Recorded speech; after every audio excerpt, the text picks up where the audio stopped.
Inside, you see a set of steering levers. This is Precinct 57. How may I? Not yet. But I was able to convince the database people to share private sector information. They promised to get back to me by tomorrow morning. Do you have any other questions?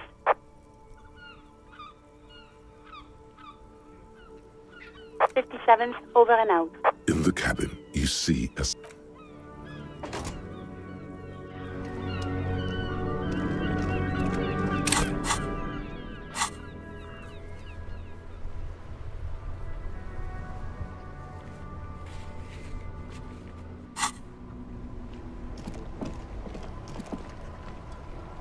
Inside, you see a set of steering levers, a radio microphone, a pull-out toolbox, and... This is Precinct 57. How may I assist you? Hold on, officer. I've got Central Jamrock Public Library on the line, and I've already introduced you to their librarian. Connecting the call in 2, 1. Yes, this is Central Jamrock Public Library here. How can I help you, officer? Billy Majon, you said. Give me a moment, I'll have to check our database. On Moreau Drive in Central Jamrock, in a darkened hall lit by orange desk lamps far away from the noise outside, a middle-aged man taps commands into an old radio computer. A printout falls on the desk. Behind him, a lonely reader scours some dusty bookshelves, looking for a paperback. Yes, hello, are you still there? I found Billy Majon's home address, is that all right? No phone number, unfortunately. They're too poor to have a phone line. Here we go, sir. Rue de Saint-Ghislain, 33B, apartment number 20. It's in Martinez, I believe. Cape Side Apartments, it says. That's all. That's where the smoker on the balcony lives, isn't it? It says here that they returned their last book just a few days ago, but I wasn't at work that day. Marie? Marie? Do you remember a reader named Billy Majon? They returned a Thibault book the other day. Maurice, what? A woman yells. Then, yes, okay, if it was the police. Yes, it was my colleague Marie. She said that it was Billy's husband who returned the book. He also asked for this new sci-fi release, Lowe's Radio City 87, but we don't have it yet. Good. You have a name now. Marie knows Billy. She's been working here longer than me. Sometimes her husband returns some books for her. Sorry, no. Marie only knows him by sight. Marie! She said it was an older man, and that she's pretty sure he'd had a drink or two. 1 second. Sorry, Marie wasn't really paying any attention to that. Happy we could help. Goodbye, officer. Anything else you need from me? 57. In the cabin, you see a set of steering levers, a radio on a hook, a pull-out toolbox, and the soft glow of the fuel preheater gauge.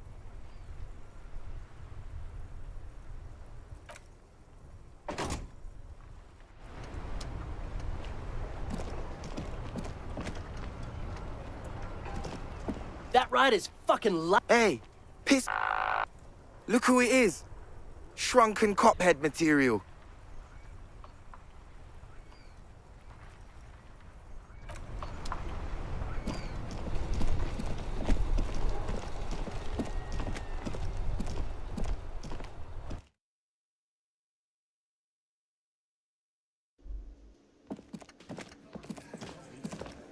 Hi again, gendarme. Bye-bye, gendarme.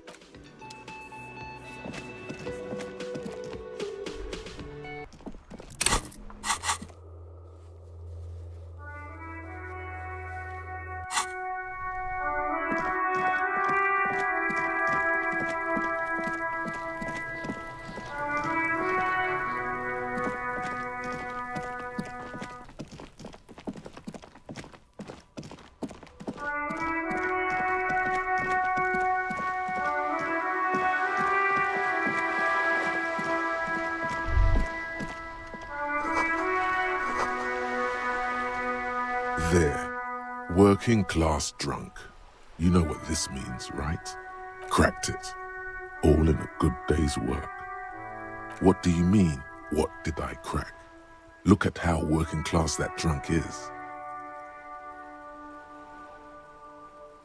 No, it's not. Yes, and you found him. Now go and tell the working class woman. Protect and serve, recruit. Didn't she repeatedly tell you her husband isn't Missindo?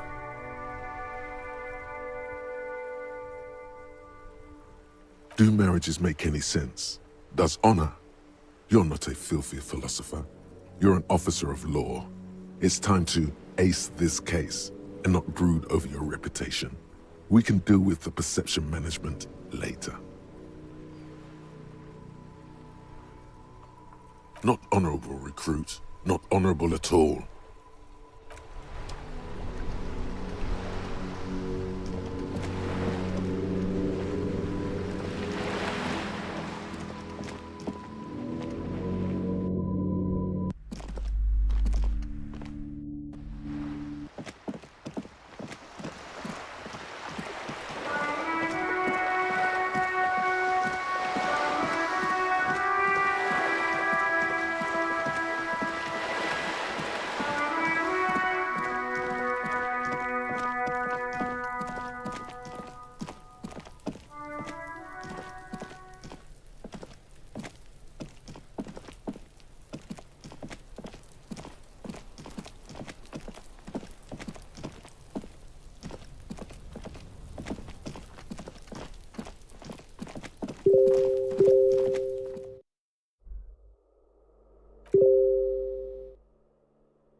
Give me a moment. It's about Victor, isn't it?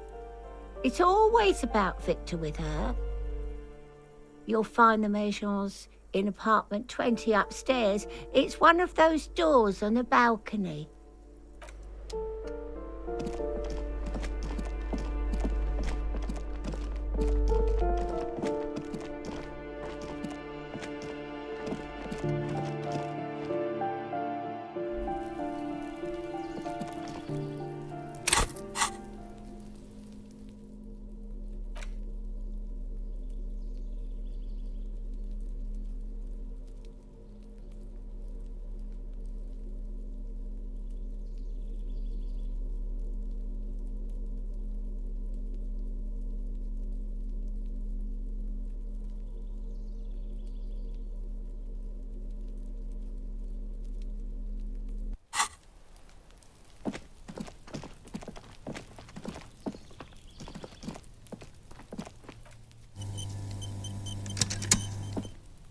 weathered brown door. Something smells good. Soup allons, yo. The lieutenant motions to you to go ahead and knock. You're right. Let's talk this through. You hear some light footsteps and what appears to be a daily weather forecast playing on the radio. We have our first preliminary identification. In all likelihood, the deceased is the husband of Billy Méjean. We need to confirm this, as well as deliver the death notification to Billy. Now, delivering a death notification is never an easy task. There's a reason why it's often called the most stressful part of our job. This is why it's usually done in pairs. You got this. I'll be monitoring reactions, ready to act if necessary. Dad, just don't say that you know how they feel. You don't.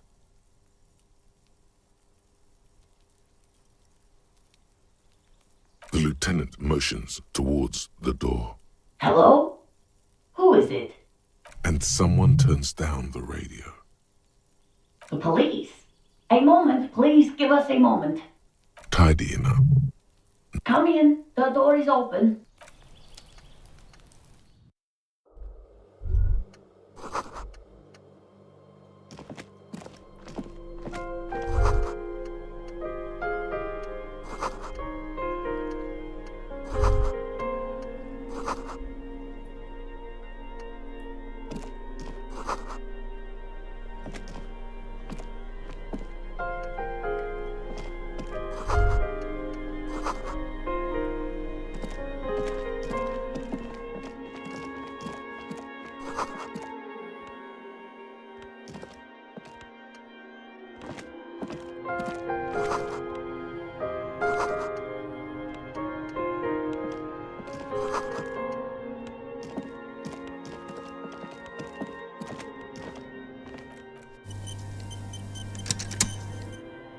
It's you from the book stand. Did you come to bring my cockatoo back? I don't think I introduced myself properly. I'm Billy. Would you like something to drink? Tea? Lemonade? We're out of coffee. The lieutenant has taken off his foggy glasses and is busy cleaning them in his handkerchief for now. You're on your own here. Is this about Victor, my husband? Is he in some kind of trouble again? I can come pick him up in the station if that's what. Keep it together. You don't want your body language to tell her the news. Sorry, I'm rambling. It's just that Victor often gets into all kinds of trouble. So, how can I help you? How about some small talk before you break the news? It's me, Victor, and the kids here. We have 2 daughters, Jenny and Jolie. Jolie is 16 and Jenny is turning 18 next month. The girls are staying at their friend's place tonight. And Victor is out. She swallows visibly. He has a problem with drinking, and so he disappears every now and then. He's probably in the parks drinking with his friends. I sent him to the library a few days ago, but I guess something came up. No, I guess I'll find out when he decides to come back home. It shouldn't be long from now. He's never gone for more than a few days.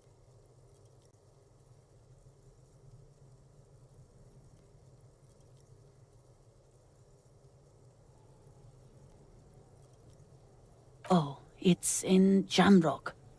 The one at Mayrow Street. I don't know the official name. Central Jamrock Public Library? I think, yes, if that's the one on Mayrow. It is. Just to return a book of mine? Why? Why all those questions, Detective? Did he... Yes.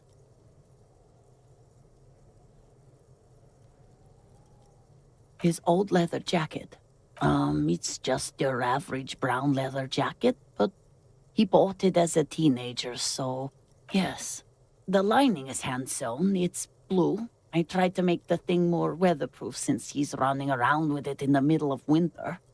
She folds her hands across her chest. People got to eat? What is this about? How have I been? You're not... Can't write a scene without knowing the actors. Ask more. Get comfortable around her.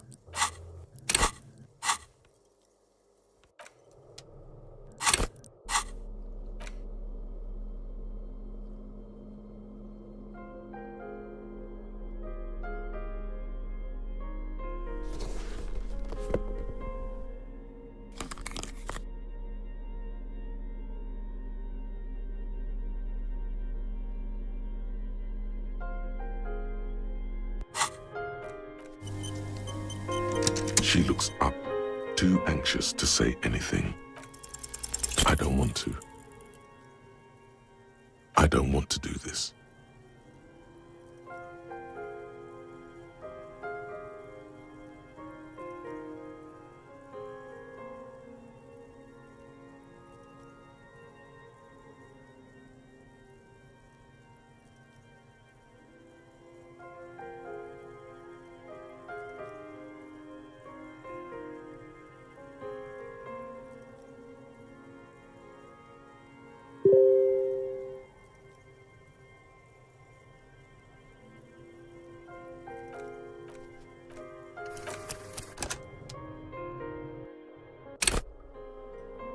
She looks up, too anxious. I don't want to.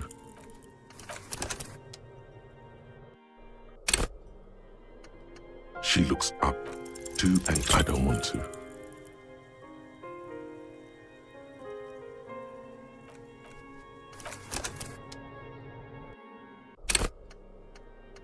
She looks up, too anxious. There is...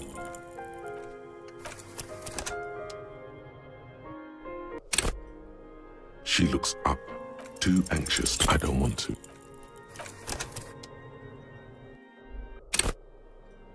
She looks up, too and there. She looks up, too anxious. I don't want to.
Yes? She looks up, too anxious to say anything.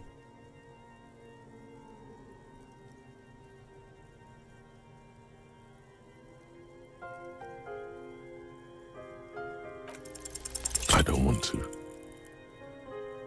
I don't want to do this.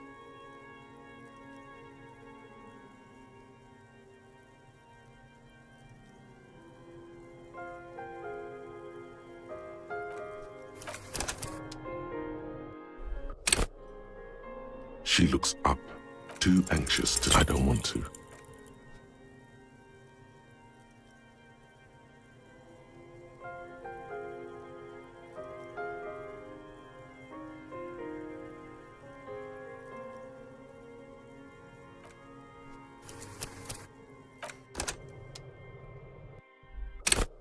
She looks up, too anxious. I don't.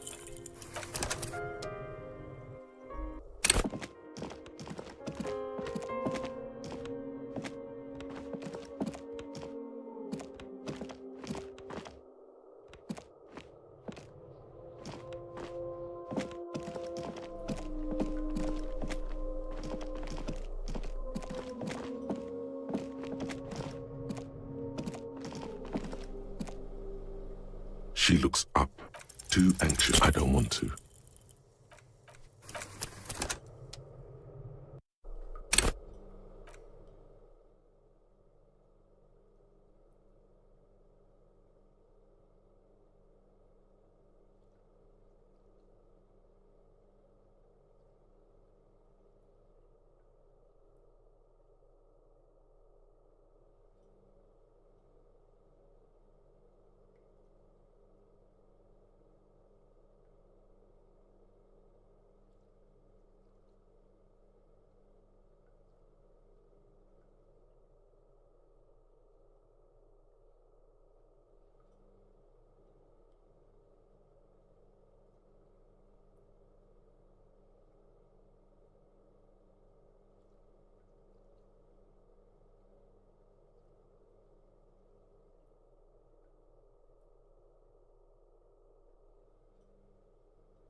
She looks up, too anxious. You've done this before. Just keep your focus. What did you say? Oh. Oh. But he was just... But he was just here, alive. We understand this comes as a huge shock. I want you to know that me and my partner are here for you if you have any questions. Take your time, ma'am. What happened to him?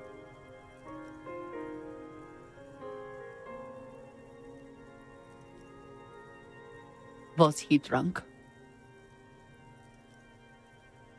I see. And you just found him there, lying in the cold. How long had he been there? If you say 2 days maybe, It will be etched in her mind forever.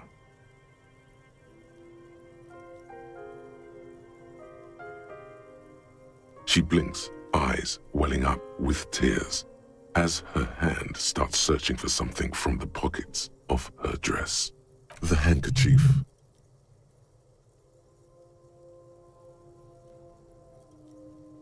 A small, terrified smile quivers on her face as she takes the handkerchief and wipes away the tears. She looks disoriented. Is there anyone we could call for you? A friend, a family member, someone who could be here for you? No. I just need to tell my girls. Unreal. God. Should I call them? Should I tell them to come home? No. A day.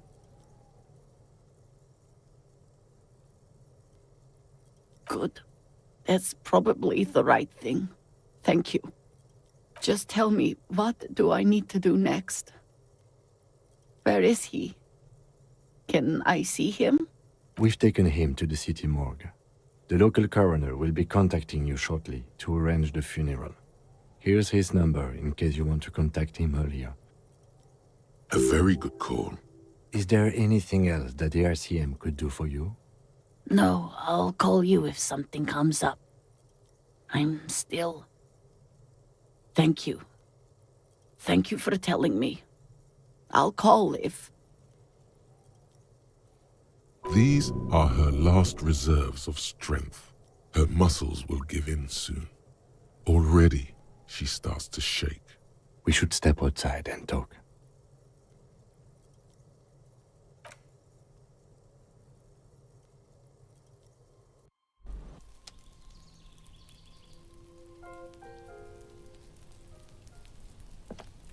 You did well.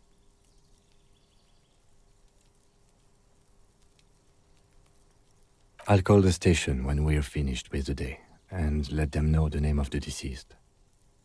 They'll manage. That's it. We should get back to our case now that our duty here is done. Let's go.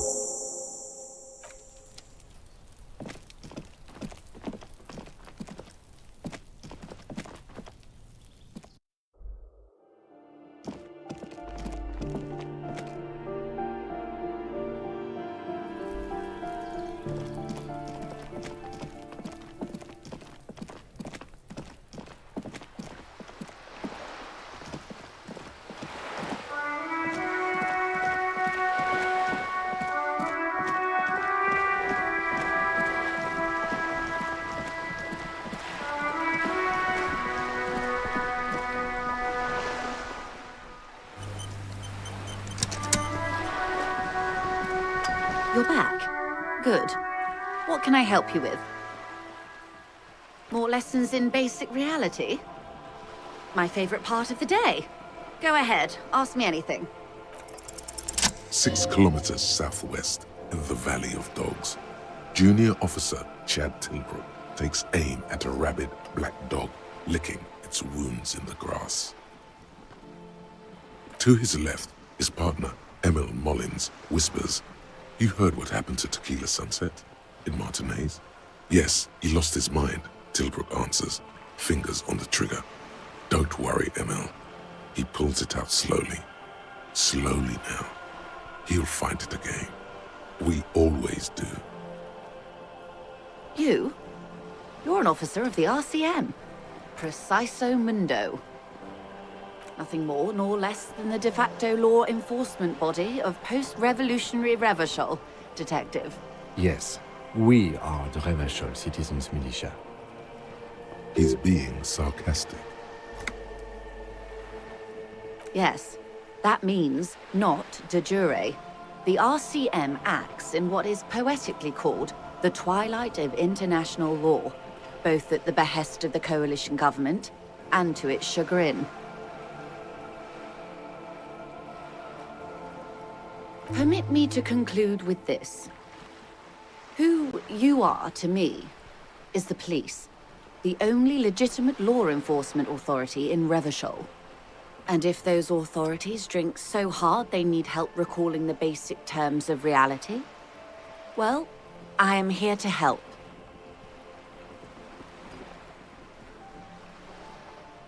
glad to have been of assistance.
Looks like the circus left town, but the clowns are still here.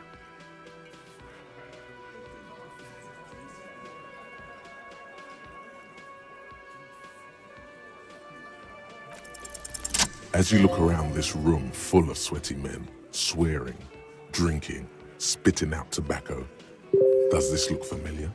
You believe the place was called Precinct 41. It was also filled with, almost exclusively, men, sitting on desks, talking shit and wasting time. Huh? You got a problem with beer now? Not quite there yet. Push on.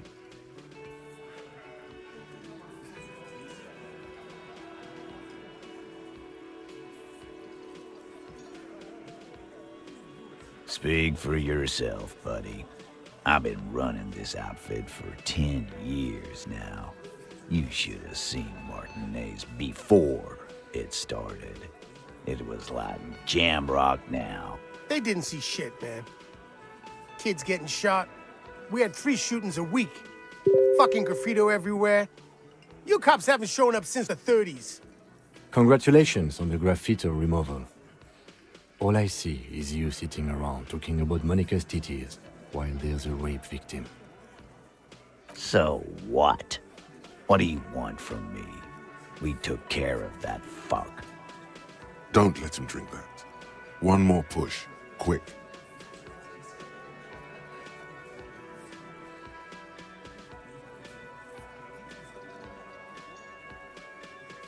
Titus? She stops mid-sentence. That's it. You got him. He's going to give it up, but on his terms. You want to talk to her, cop? Fine. I'm gonna let you talk to her, but you treat her with respect. If you don't, if you question her, harass her, a freight train of pain, buddy. What is her name? Glacia, I'm on due. She's staying here at the Whirling in Rags, a real pretty one. Silvery jumpsuit, blonde. That's Amonju with an O-U. Shit. The girl upstairs? That can't be her. She knows you drank so hard you forgot you were a cop.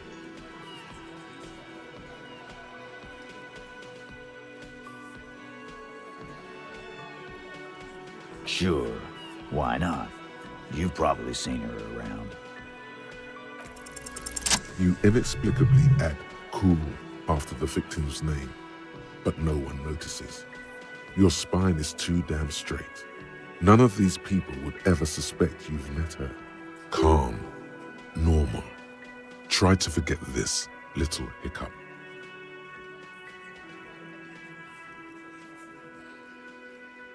Relationship? There was no fucking relationship. It was like that karaoke incident all over again.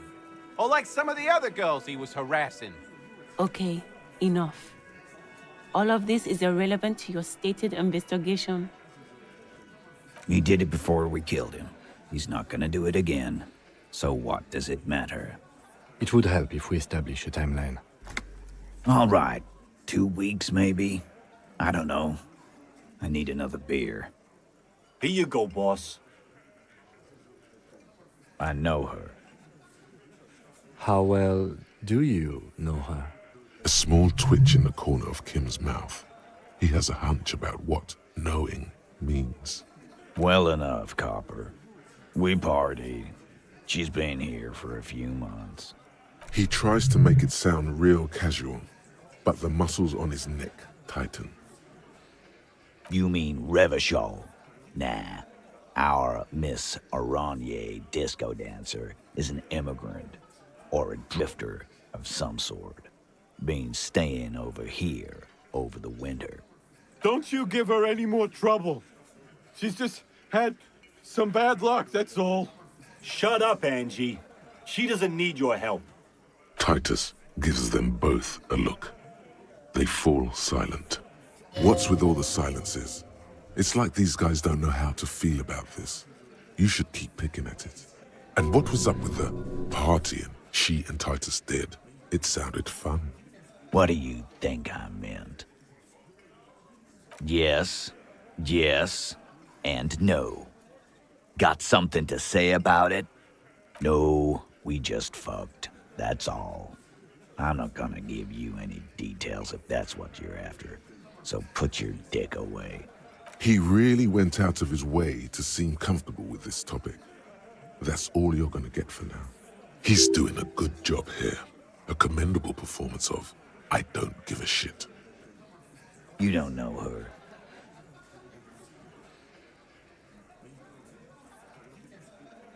Good boy. Remember what I said. Freight train of pain.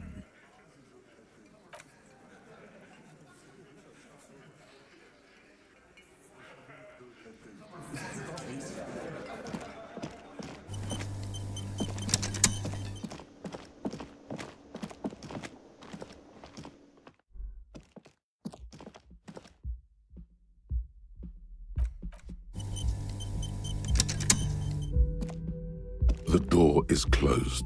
Who is it? Tired. Controlled. This is the police. Can we come in? Come on up. The door is open. Sounds like it's coming from upstairs somewhere. You could snoop around before going up.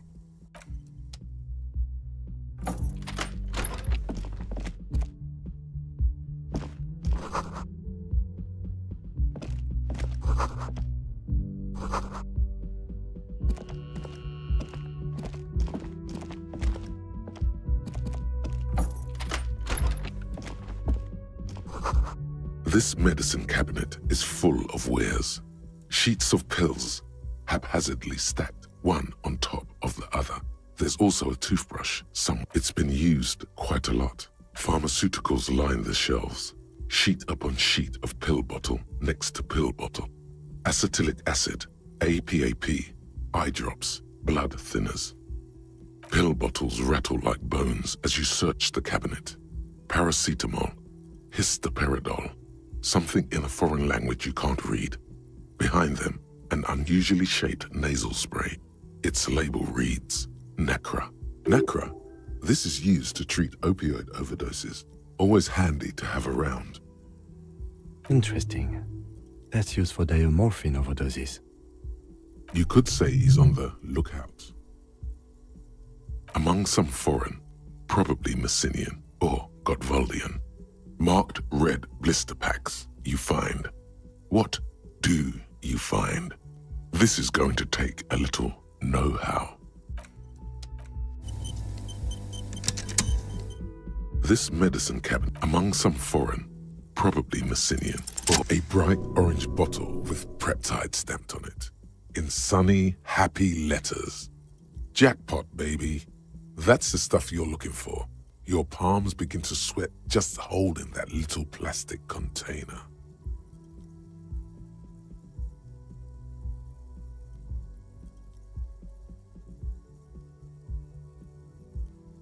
Peptide, a euphemism for pharmaceutical amphetamine. Prescription speed. The fuck are you waiting for? Let's get super fucking preppy. It's speed, man. Just what you were looking for. They call it dextroamphetamine and talk about psychological disorders. But what we're seeing here is some scientifically advanced trucker speed.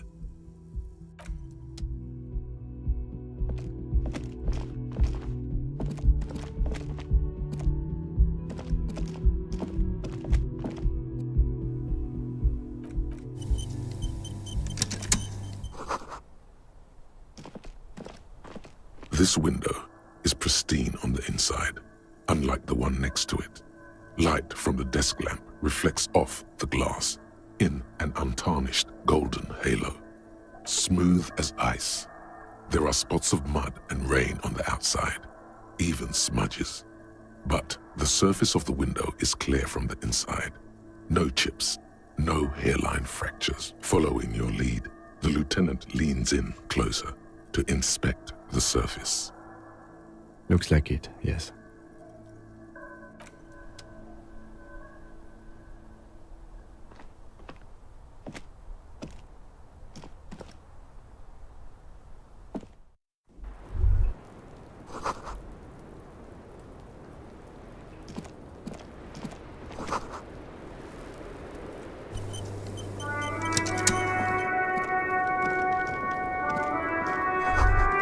Just as you look at the flowers, a gust of wind raises them from the roof, picking them up in the air.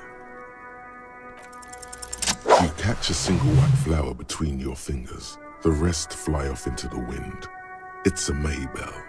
The young woman looks at the Maybell in your hand, just a glance, then takes a drag of her cigarette. The lieutenant gives you an acknowledging little nod.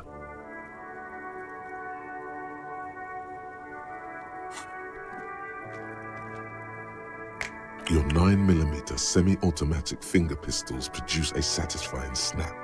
Strange for such a low-caliber finger gun to sound so chunky. The flower in your other hand is impressed. So is Kim. That's not entirely true. The lieutenant is looking at the door to the east and mostly misses them.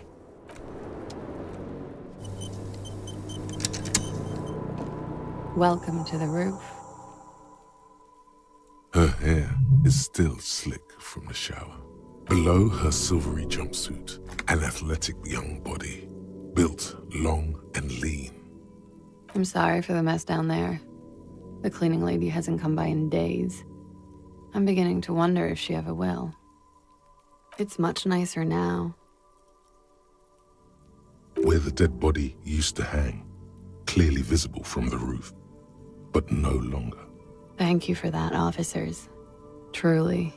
There is something in her light brown eyes, a sadness, when she thinks about the death of that man. Oh yes, legends of room number 1 have made their way around the building. They say a portal to hell has opened in there. They also say that's why the cleaning lady quit. Because of the infernum. I'm Kim Kitsuragi. I'm a detective from Precinct 57. I see you've already met my colleague. Have I ever? This is the biggest fan of ostentatious orchestrations I have seen in my life. And I have seen a few. Oh yeah, life gets hard, but we go on. The chorus of the 35 single, megaphoning the entire human race, instills you with the fuck it all swagger that prompts one to plow into grannies on your morning stroll.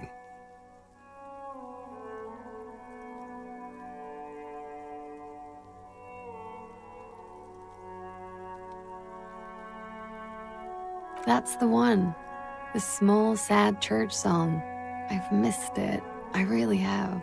The small, sad church song tells it like it is, detective. Sad. It's no mere turn of phrase. This young woman has a deeply rooted understanding of what sad means. Miss, we are investigating the murder of the man down there. The people who put him there have asked us to talk to you. Huh. I see. What could she be thinking of? It's hard to say. Her shoulders are relaxed, her eyes on the cigarette.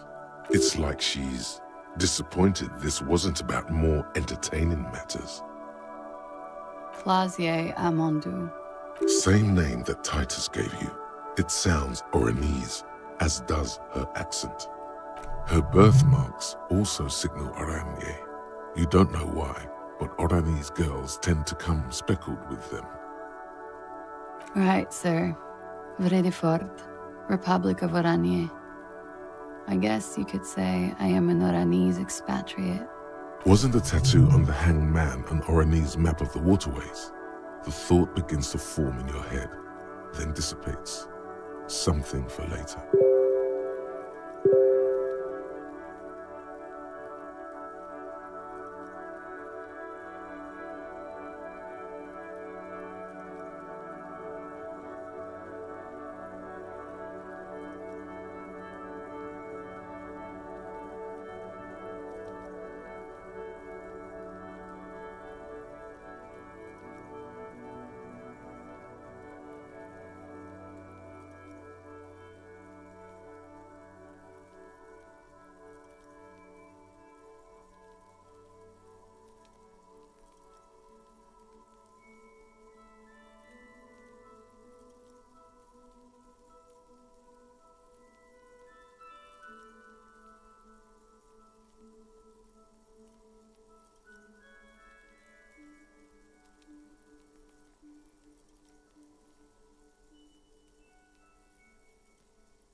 I'm 28.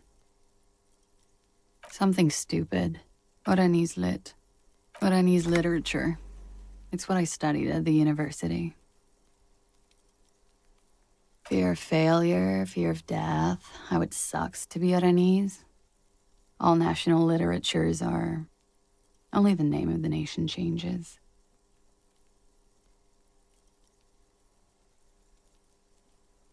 What about Revacholian literature? People sometimes reveal things about themselves when they discuss such matters. No. Revacholian lit is about how magnificent and serious Revachol is. It's about how you have to save the world. That's the natural state of the Revacholian hero. She seems quite relaxed for a victim of assault. But, of course, what seems should not be your priority. Nothing. I do nothing with it. Cool. I've made more money by just being than I have with Oranese lit. Many things. A roller skating instructor, a secretary, Miss Oranje 37. It's the world's most tired smile. Miss Oranje, now there is something you should linger on. All things considered, very. Now linger. It's a beauty pageant, held in the year of our century 37, in Oranje. She was 14 at the time. Indeed. Her voice is indifferent to the number.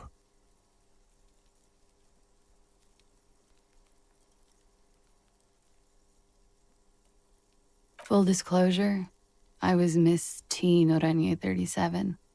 The pageant was discontinued recently.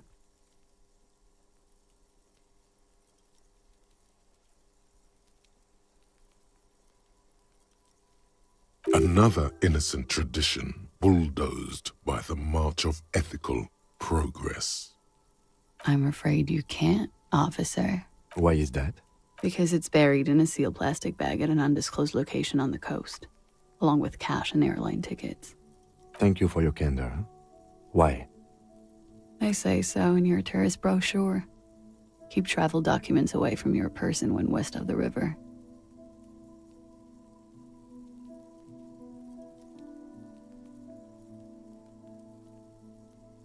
If I were to lie to you, I would come up with a more mainstream name than Clausia Mondu.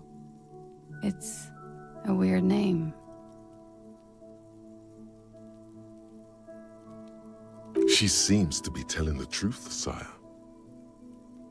Okie dokie. If any of this made her nervous, it certainly doesn't show in her expression or her movements. The record. So official. Yeah, it's pretty deluxe. I'm wintering. How long have you been staying here? About 4 months. I came in November. Here in the Whirling, here in Martinez, or here in Revachol.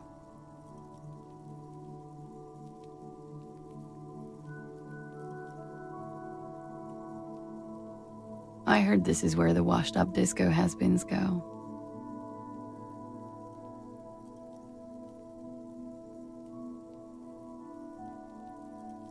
She looks at you and nods. Thank you. I've put a lot of time and effort into it. Technically, possession of narcotics is legal in Revachol, but you should still reprimand her. With money, sir. It's not exactly the NT-Star size caboodle I intend for it to be one day, but it's getting there. The Anti-Star is, or was, a Vespertine rock and roll star who liked to do drugs. He did so many drugs, he eventually mutated into a corpse.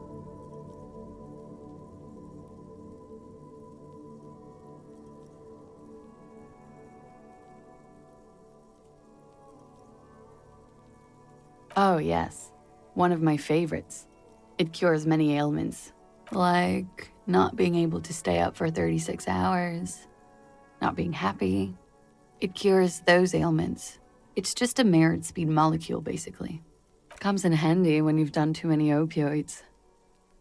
Is that something that happens to you often, miss? Better safe than sorry. Very funky.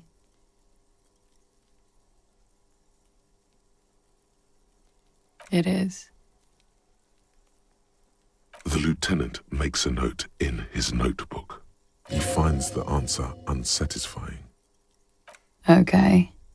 Watching herself reflected in the bedroom window, tall and sparkling and draped in smoke. She looks at the dried petals in your palm, then lightly touches one with her fingernail. Chipped white polish covers the nail. It's long and sharp, like a mini dagger. The petal crumbles on contact. Pretty. Looks like a dried maybell. Is that the one you caught? Sambo style? Why was there a flower on the roof? I don't know, officer. Because of the wind? It's a bit early in the morning for rape, isn't it? She sounds positively buoyant, vivacious, totally unbothered. Is it? It is afternoon. Time flies, man. Yeah, I'm gonna go with not raped. I don't want to say that shit about him. By him, she must mean the victim. Tell them it's not my style. They'll have to, you know, if they want to jazz up the charges, they'll have to get someone more, rapeable. It's all very organic. Her mannerisms, her movements. If she's acting, she's quite gifted. By they, she means the Hardy Boys. Are you saying that you were asked to tell us you were assaulted? Not explicitly, but I understood what they meant. It wouldn't hurt to spice things up a bit. Some assault and battery. Sexual assault, maybe. It was clear the latter would be spicier. Pretty much. Warming them.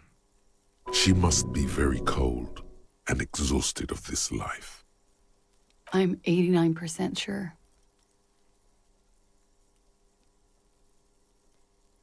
You know how it is. Do you?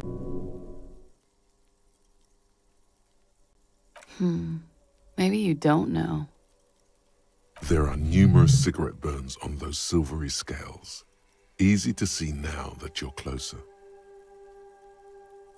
In conclusion, officer, I'm gonna go with a mild to medium not raped here.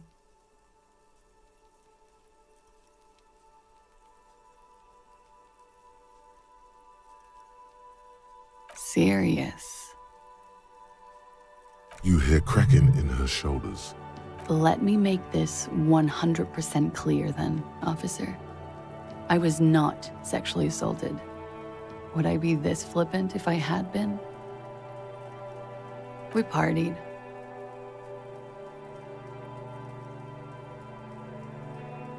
A lot of partying going on. From Titus. About her and Titus's relationship. That's where you heard it. With all due respect, sir, I think we partied a little harder than that. Please, you're alive in 50. I've known people who party so hard they're dead at 14. What no one does on your level is hitting the repeat button. I'll give you that. And maybe room trashing. What did you do when you partied? We drank, sir. A lot. For weeks, basically. We had that effect on each other. We made each other drink harder. That's why I liked him. What else? Stimulants. Speed also has that effect, making you drink harder. And then drinking harder makes you do more speed. It's quite the combination. We also had sex.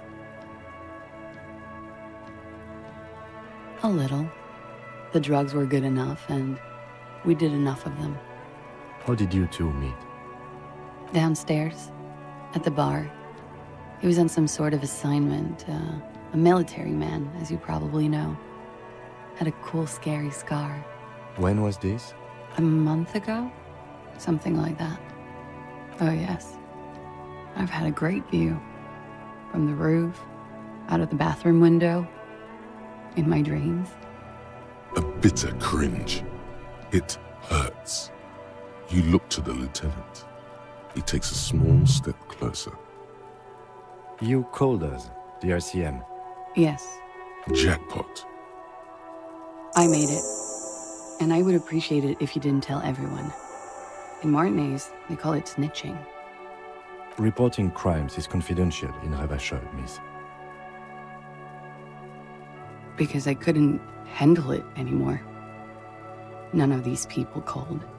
He just kept hanging there. Then they started stripping him. I didn't exactly disguise it.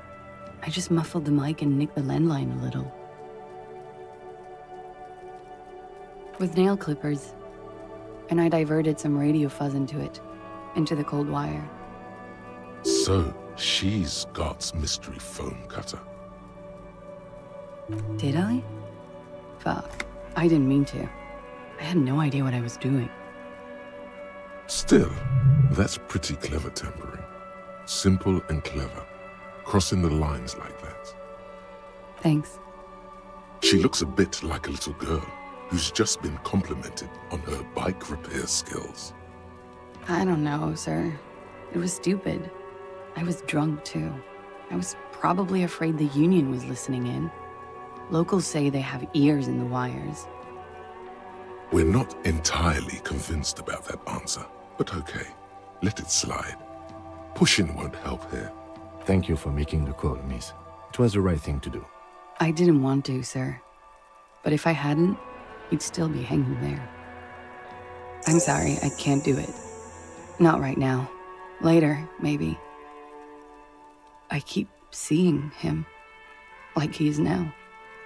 I can't talk about his, I don't know, hair. I know it's difficult, miss. We can return to it later. She breathes a silvery sigh of relief. and weariness.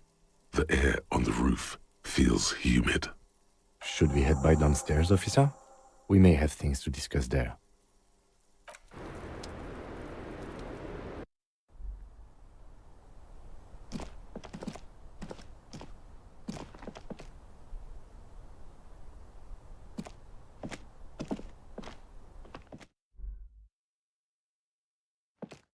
Looks like we have more to discuss with those so-called Hardy boys. Half their reasoning just went out the window. Nothing will make them respect the RCM, but it will disrupt the game they prepared for us. We just stripped off one layer of whatever it is. Her decision to not corroborate their story was definitely not part of the plan. What else could she have done? Lie? She saw there was no way to lie and get away with it. You would have caught it. If not you, then me. It was a smart move from her. You think so? Being candid is the best way to lie. The appearance of candor with some facts thrown in draws attention away from whatever one chooses to omit. She may be trying to control the pace of the investigation. Anyway, we should move. I suspect our inquiries will bring us back here soon enough.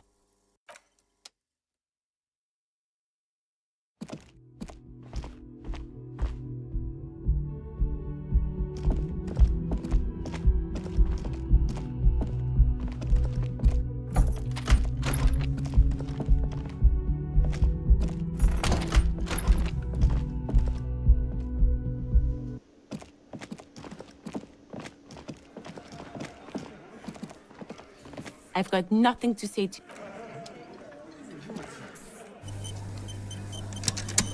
The clowns are still hanging around. What is it now?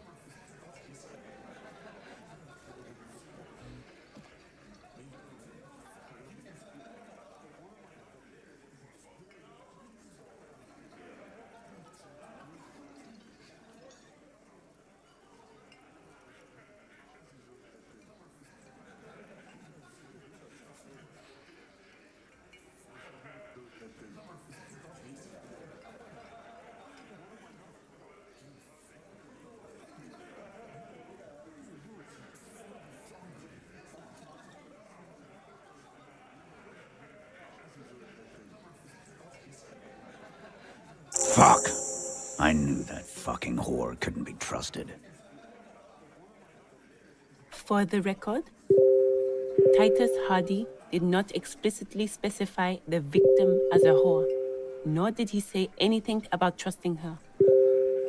Oh, shut up and stay out of this, Liz. He raped her. He was out of his fucking mind. You have no idea. She's just in denial, asshole. You don't understand the traumatic experience. She's shutting down, and she doesn't fucking trust you. Yeah, she's crazy, you know. A crazy bitch. You know the type. She's fucked up. This is a diversion. Stay on track. She wasn't raped. The witnesses' statements were very clear. Lawman, I'm at the end of my goddamn rope with you. I fucking told you not to push her. His hands become fists. And you went and pushed her. I am gonna fucking hit you. Duck. Titus Hardy. Everard personally sent me to take care of this. If this goes south, we'll all be in the shit. But you, Titus Hardy, are going to be buried. Am I understood? When she's angry, she emphasizes the S. It gives her voice a strangely hypnotic quality. Her lips barely move as she speaks. Someone has to rush in to break the tension. The second in command. Look, Copper. We know that that fuck was a rapist and a killer. We got him confessing to it on tape. Show it to him, T. What's the harm, right? Here, jerkwad. Listen to this shit. And then come back and tell me the soldier of the apocalypse was an innocent man. This is their last play, this tape. Their story is in tatters, a mess. It might be nice to listen to, but at this point, you don't need to.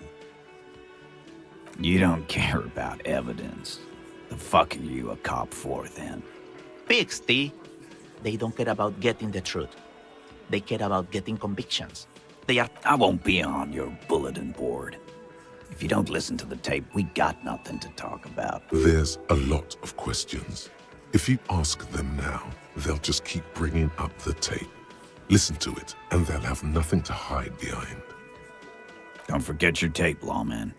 Compliments of Titus Hardy. You do that. Oh, and keep it. Maybe you'll need a reminder of human ugliness someday.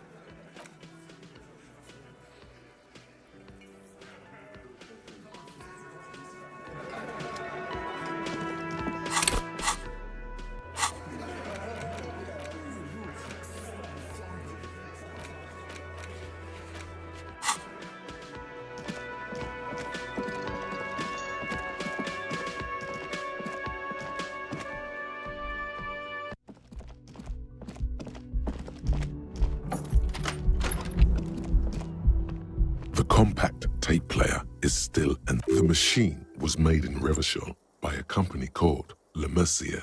Their logo depicts the triple-towered Delta skyline. It was supposedly built to last. There's no fixing this one. This would have been very helpful with the Megamix, but it isn't anymore. My Kinema only comes with radio. Let's try to find a new tape player. Perhaps we should talk to Roy at the pawn shop. He has stuff.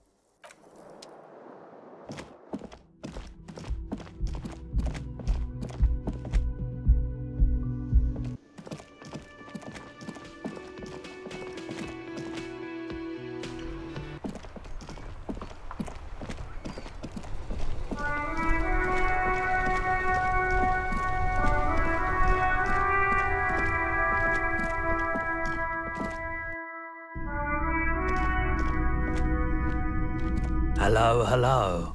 Yeah, we still have those boomboxes on the shelves. The boomboxes wait on the shelves, and your boombox. Sorry, man, I can't be giving out freebies. Never have, won't now. A discount? I do have to keep the lights on, man. It's 12 real. Remember, he doesn't like music. He likes sounds. The Door Gunner Megamix is his type of tape. Certainly, he'd give you a discount if he knew you'd play something so experimental. Careful, you can only do this once. 4 real is offensively low, but just this once. For the music, concrete, cop. And here you are, quality sound reproduction on the go. It'll play anything, wherever, turn any tape into a conversation of sounds and shapes.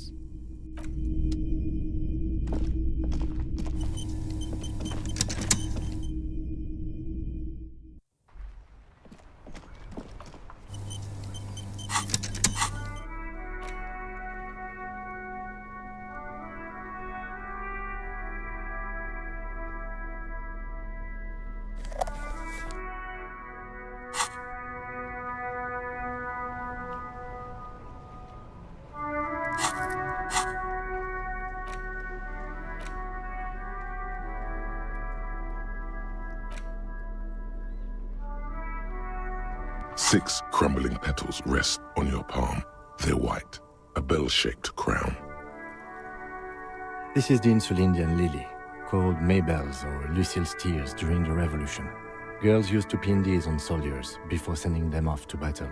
This flower is a spring flower, but it's a bit early for that, isn't it? The revolutionaries, so the communards and the anarchists. White's their color, but the custom started in the suzerain's army, so it held meaning for the kingsmen too. It's about girls and boys more than sides. Girls sending off boys who are going to their deaths, then also dying themselves in the ruins from dysentery and consumption. It's a symbol of the Civil War.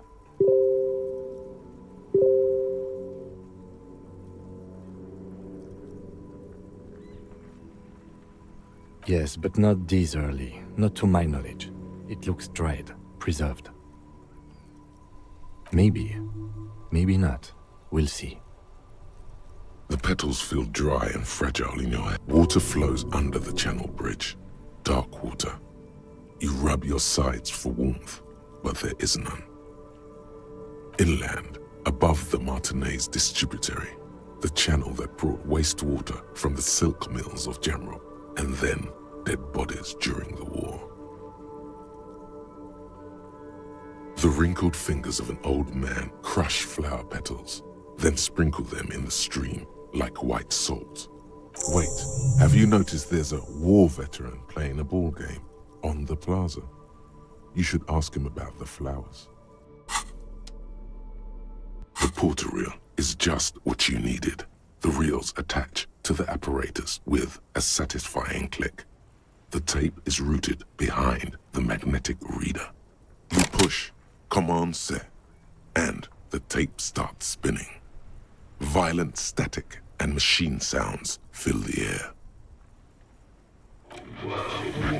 This isn't Revachol. This is a fucking village. I can almost see the elephants. The harbor. That's the son of a Kvalson crane. When this shit is done, I'm gonna tear that place up. Soldier of the apocalypse style. Kill shit. Dogs and chickens too. Gonna run a room, Cordy. A real nice room. I don't give a shit. I'm fucking done. I'm done mentally. I'll fucking do them all in. Rape that disco cunt on the counter. You know, the dance a whore upstairs. Do it Kohoi style. Never did get that taste out of my mouth. The lieutenant presses the button marked Arrête on your porter reel. The tape stops spinning. End of recording. It seemed authentic enough. Probably recorded off the shortwave, then edited to seem more incriminating. He sounded like he was on patrol around the harbor walls.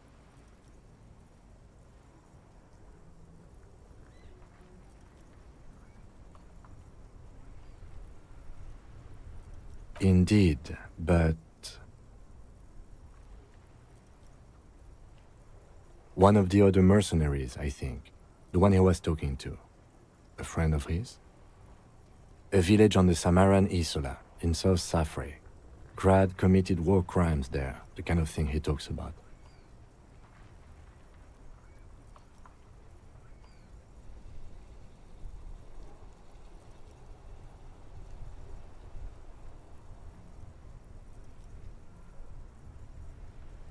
The South Safre conflict is an ongoing proxy war between Grad and Safre. It has been hot for 12 years, with the atrocities piling on, mostly committed by the Grad. Who knows? Maybe the tattoos would have an answer. We would need to know the story of this man's service. A symbol of soldier of the apocalypse style conduct in a civil environment. I think we've got a few more questions for class here, don't you? This seems to contradict her testimony, at least to some degree.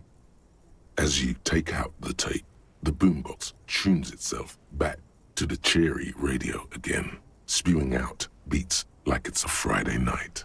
The contrast feels chilly, inappropriate even.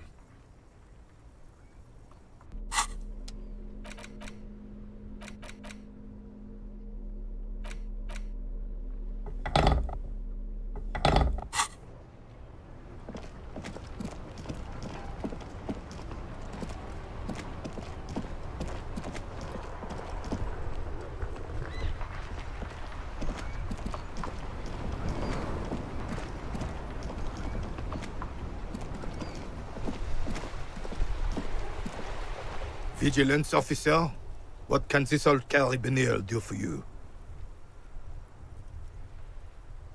I prefer the old name, Insulindian Lily.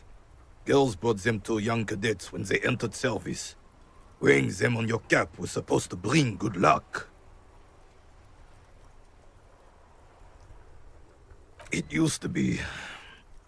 But the communards were fond of them too. Call them revolutionary flowers. Bells of the revolution.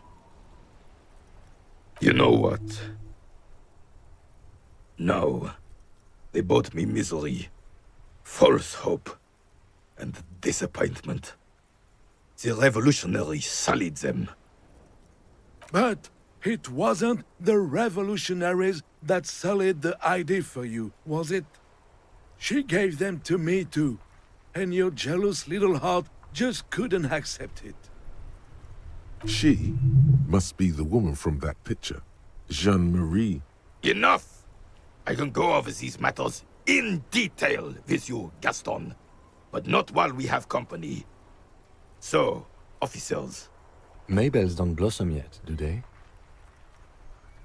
Maybe on some remote parts of the city they do. But I think you'll have to wait for at least a month.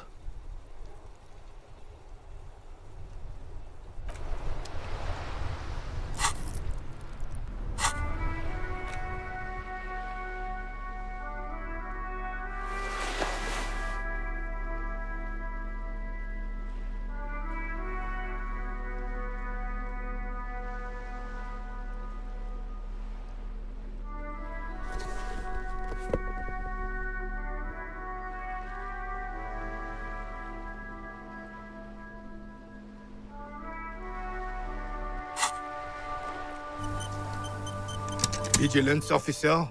What can this all carry? Go low, go deep, go unconventional. Sure, officer. Let's hear your take. I'm not following you. He'll get it. Don't worry. Just continue. He's gonna be impressed.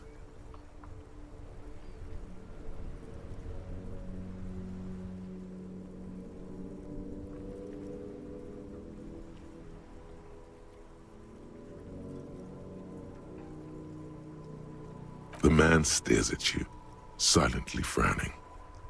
Doesn't look like he's imagining it. The carabiner crosses his arms and spits in the crater.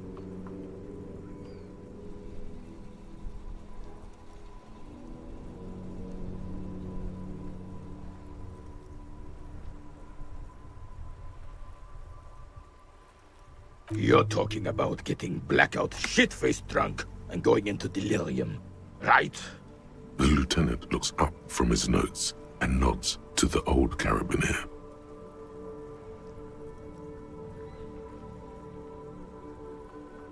How so, then?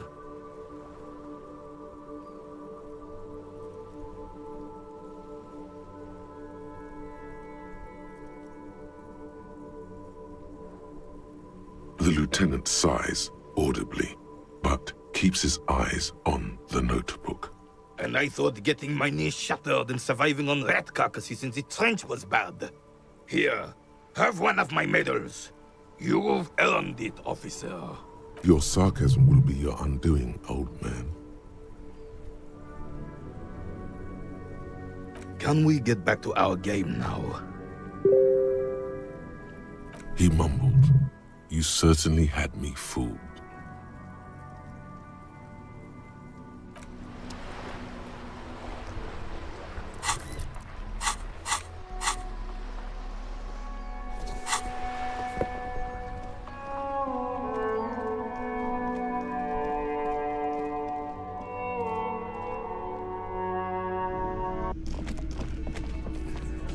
I've got nothing to say to...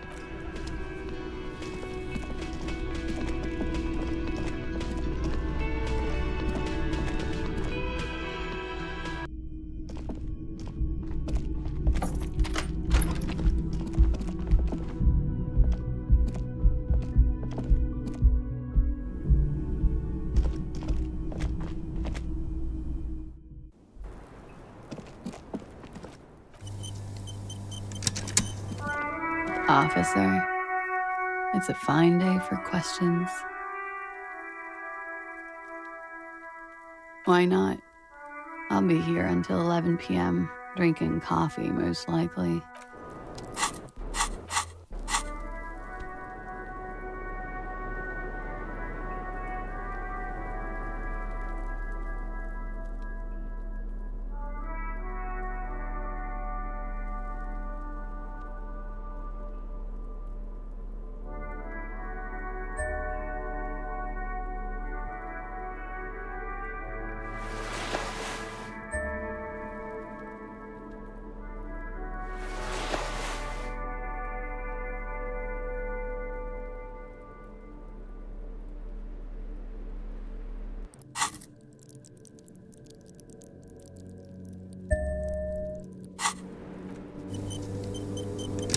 Officer, it's a fine... She looks back.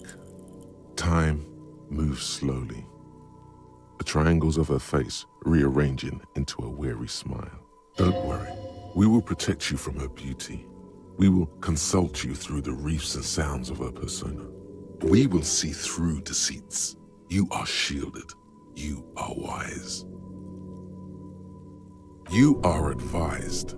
There are muscles on long white bones that line her limbs, just below the silver jumpsuit. Miss Oranje Disco Dancer, you want to put your hand on her back and feel it arch. Nothing, just time passing. Don't worry. Anything out of the ordinary and you would be notified. Air moves in your windpipe. Your heart beats. You're a detective. Get back to detecting. She presses her elbows against her waist and slowly turns her head. Her hair brushes her shoulders, making a small hissing sound, almost imperceptible. The strange moment ends. It was brief, no longer than 2.2 seconds.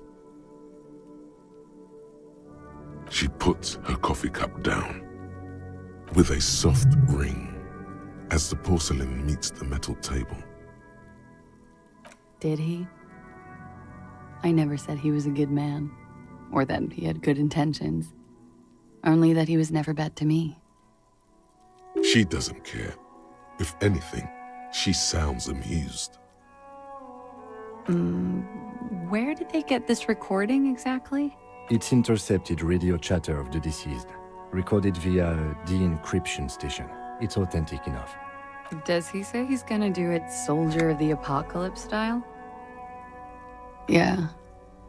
That was practically his pickup line. A memory surfaces in her tired neocortex. It's not entirely unpleasant. Did he say whores a lot? Was he pretty much on the verge of doing it Kohoi style?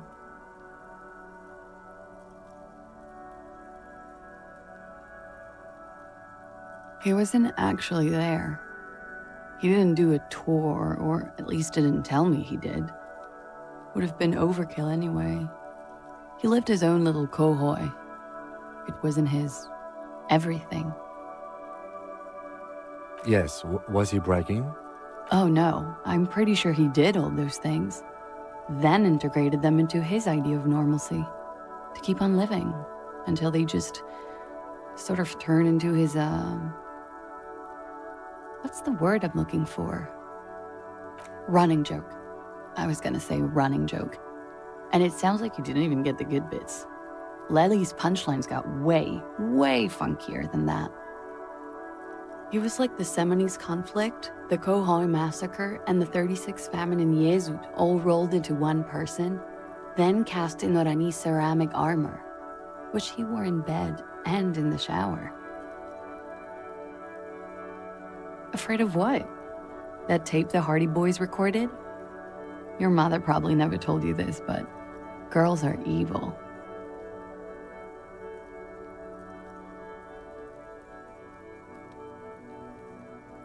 Had I the physical robustness and social support, I'd be in Kohoi. I would be tearing it up Soldier of the Apocalypse style. Did he tell you he had actually done any of those things? He and Martinez, I mean? No. We were too busy laying waste to our own nervous systems to direct any of the fury outward. He seemed happy, I guess. At ease. As much as a man like him could be. What kind of man was he? Before you go, ask for details. She seems okay to talk about it. Thank you for clearing that up, miss. Whenever you're ready. I'm interested to hear what Titus Hardy has to say now. She takes a very small sip of her coffee and smiles. Like, for example, his name? Actually, officer, I didn't know his name. I just called him Lely. A nickname? I guess. He came from Lelystad. It's short for that. And it was his army name, apparently. He said his real name wasn't his. I tried to pry it out of him, but it was no use. Lelystad. That's a good start. We have a few questions you can help us with. A few things a field autopsy alone can't answer. The young woman cranes her neck, trying to catch a glimpse of the page the lieutenant passed to you. On it is a list of autopsy observations recorded neatly in blue ink. Everything left to be clarified is in the column on the left.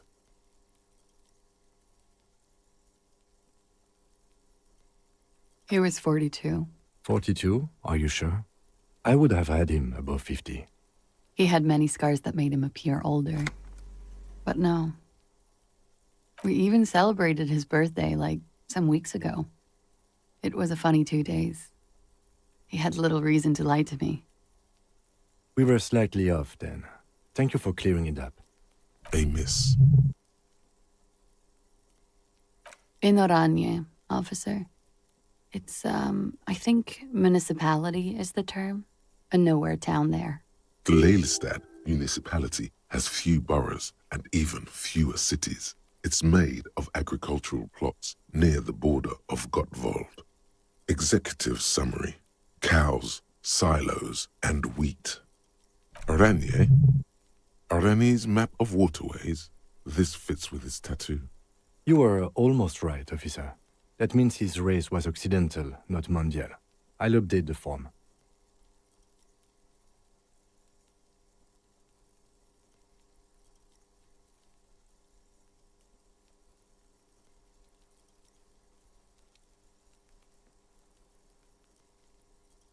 Yes. We were compatriots. Did that bring you together? No. He was too old for that. And from another part of Oranjenrijk.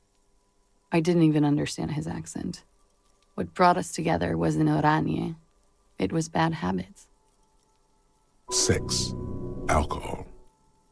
No love for Mother Oranje. But wasn't he a soldier?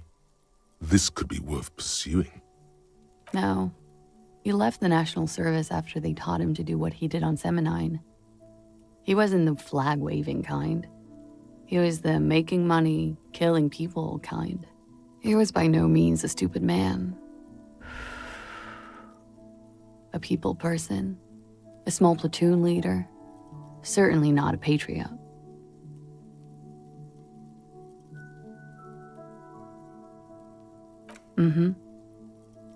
There is nothing on Muindi. The old world is dead, and we both knew it. Maybe Oranje did bring us together. In loathing. I love Revachol, though. I hope she loves me, too. Blue. Light blue. They were like little blue galaxies, you know? It was strange, seeing those eyes in his fucked up face. Pardon the swearing. I do him an injustice. He wasn't ugly. And he had a beautiful, soft voice. Very surprising, what with all the scarring. It was quite something, watching him speak. He had a combat wound on his chin and mouth? Yes. Severe. It made him look like half his face was cracking away in some strange smile. That and those eyes. Ah, yes. His hair, if you can remember? It was light brown, almost blonde. He darkened it with brilliantine, made it oily. Not nice to stroke. I couldn't convince him to leave it alone. Oh, that. Sure, service history. It was mostly for showing off to chicks, though. How? Imagine him lying in bed. Freakish musculature laid out on the sheets. Scarred, of course. Tattooed. The sheets are dirty for some reason. Is this Oranje's lit? Yes. This is the very essence of Oranje's lit. A moment's respite. Dark and hopeless as the struggle itself. He's smoking and drinking, of course. And his chest and shoulders and arms are studded with stars. Tens, hundreds of them. Maybe even thousands. And the woman goes like, "What was this, baby?" And he says, "That was too hardcore. Don't ask me about that." So she goes, "Okay, but what's this, baby?" And he's like, "Saw some bat shit there. Killed some loincloths." And so it goes. Star after star, port after port, third world country after third world country. And he's done horrible things in every single one of them. Oh, yeah. No, thank you. I've seen enough of him dead. I can tell you what they meant without looking at them. Go on. He was a blue-eyed boy with thick arms, from a small town. He was also poor, and the government of Oranje needed some people killed, so they turned him into a grotesque killer. For money. He went to Killer Academy in Vredefort. Then he killed some people on the Seminine Islands. And on other islands, too. All of the islands. After this, he came to Revachol and got killed himself. It is when you're high. It can be very exciting then. You have the tools to deal with it. It's not a very nice story to remember when you're sober. A change of topic?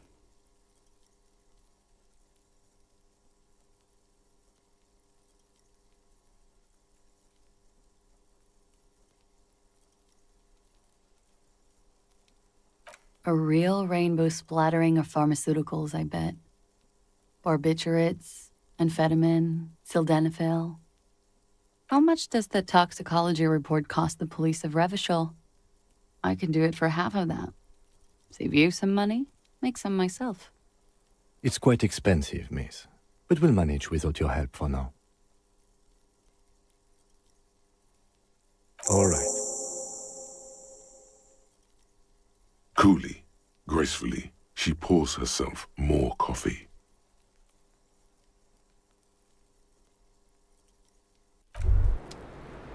Wait, stop. That man, bloated beyond all recognition, was 42?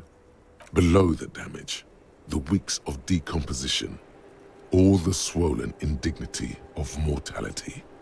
He was 42 years old? How old are you? That's where this is going. 45,000 liters of raw alcohol has left its disfigurements. What lies beneath, you wonder? You could ask either one of them.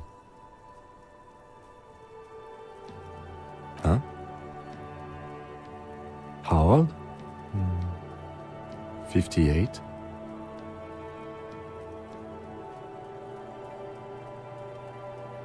"42.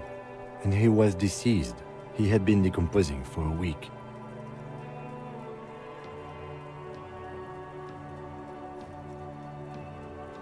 There's silence. Then a little more. "Sure, you're 42. Let's go?" Wait. This requires scientific measurements. To the laboratorium.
hounds are still hanging around. What is it now?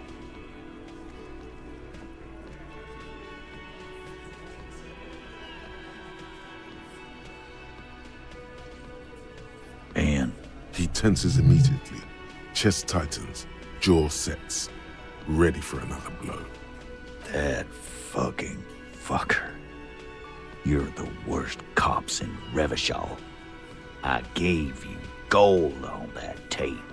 That fucker wasn't aimed at you. It was at her. You caught him off balance. Push and he would give way.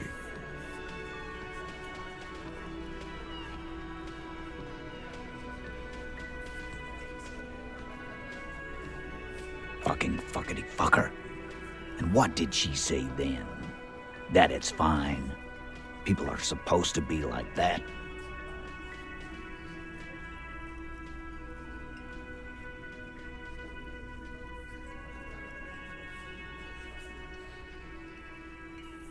Yes.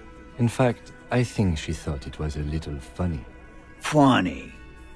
No good goddamn psycho whore. Alright. All fucking righty then. I guess it's good then. That fucking... Please try to control yourself in the presence of visitors, Titus. This is just perfect. Just fucking perfect. Any thoughts on this, lawman? You don't have to say everything out loud. Just mix and match.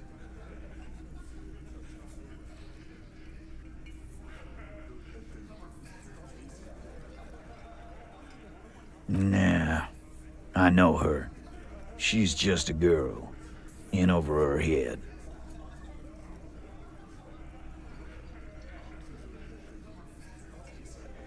Yeah, you're right about that. She takes way too many drugs. Well, it's as they say. You can't do anything with an underdose. With an overdose, you can at least try to come off it. Take a bath, do breathing exercises, get medical attention as necessary. With an underdose, you're just you. Yeah, underdose isn't an actual word. Yeah, but I mean, she has an actual drug problem. Not like you. Not like us. I don't think I've ever seen her sober.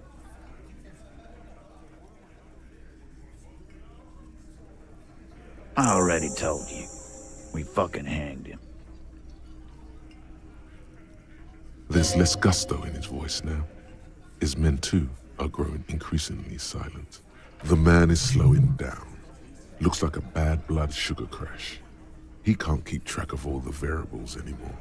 Who could? It's getting harder and harder to perform one's part in this sordid play. All it takes is a nudge. Come on, Titus. The stakes are too high here. There will be blood on the streets. The tribunal, remember. I know you're tired. Why don't you just... You know what? I am tired. I'm tired of you, them, and the whore upstairs. Next time you see her, tell her Titus said, "Fuck on!" That lying, scamming. We're done. This is over. You understand? Your little investigation is over. Yeah. On the floor, beer drips out of the can into a small puddle. No one does anything about it. What is this quiet funeral shit? All we need is some beers in us. Bartender, 20 beers for the Dock Workers Union. Why do we make it 40, huh? Why do we make it 100 beers? You're not loud enough. 100 beers? Now we're talking. Hoppity hop over here, cafeteria manager. The window might be closing. The more beers they get in them, the less cooperative they will be.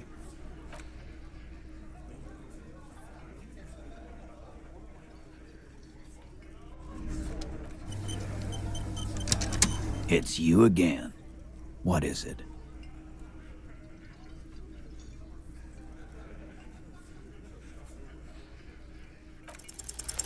convince Titus he's being manipulated. You should know by now. Titus Hardy will never falter. But you know someone who might. Fat Angus, the powerful guy. Mr. All Muscle. The time has come. Put him in the pressure cooker. Just remember, it's about more than Glasia. It's about these men and Martinez. Their district. Their responsibility. Huh? He'll get it. Go on. Got it. Kill you because they don't like you. All because...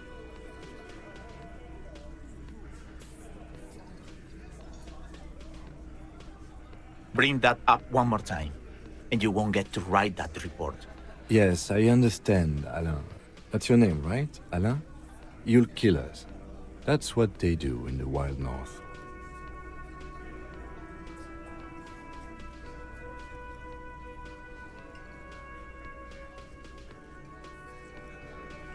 We didn't light him on fire.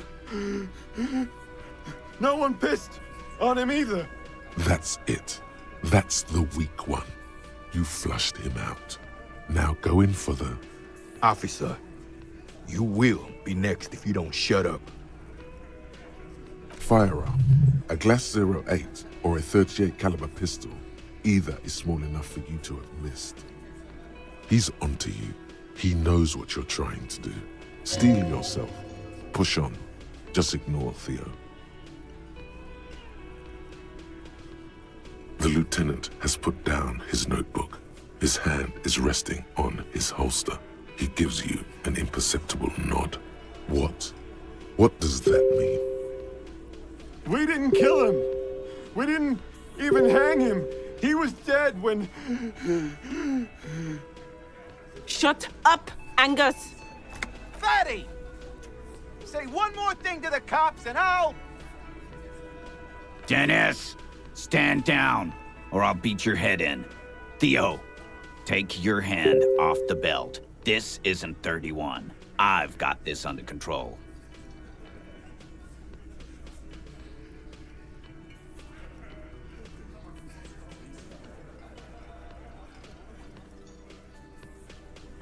Down.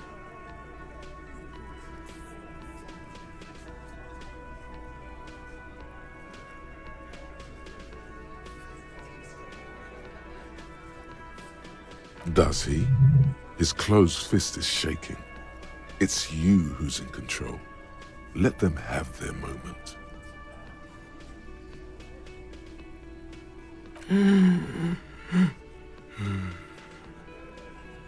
Angie, where's your goddamn inhaler? You sound like you're dying. I left it home. I can't get it. I'm too fucked. I'm sorry. Why are you so fucking fat, Angus? Now it's all pointless. Because of you. You wasted my time. I told you, Titus. I told you just give her up. Lizzie, your help is no longer needed here. Go tell Everard. Fine. I'll tell him. After a long walk along the coast. You're in. He's all yours. Questions?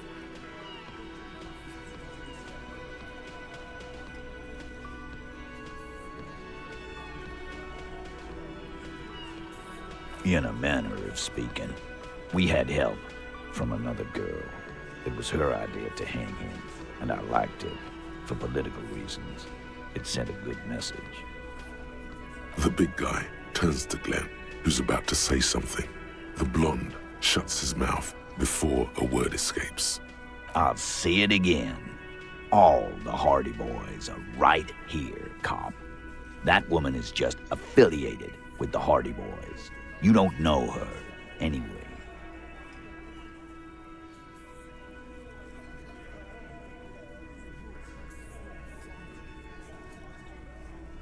Nope. You're not getting to her. It's Glasia you want to talk to. He nods. You hanged the corpse to cover up the real cause of death. What was it? We're not sure. Probably a bullet. The wound was difficult to see, 'cause the girls asked us to. They were in some shit. Girls plural? There's another girl? 2 of them? Take note of this. They'll probably say more about her later. Did she kill him? Cop, I have no idea. The girl says she didn't. Classier came down. She seemed really out of it. Drugged up, even more than usual. Bug-eyed and gurning, you know? Not in a fun way.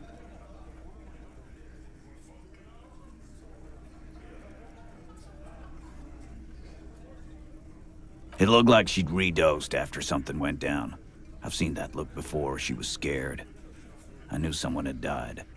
I've done this job for 10 years. I've seen it before. It's the politician in the motel room with the dead hooker scenario. Only in reverse. Good analogy, boss. You don't get to talk yet, Shanky. You're still on the bench. You keep taking it easy too, Angus.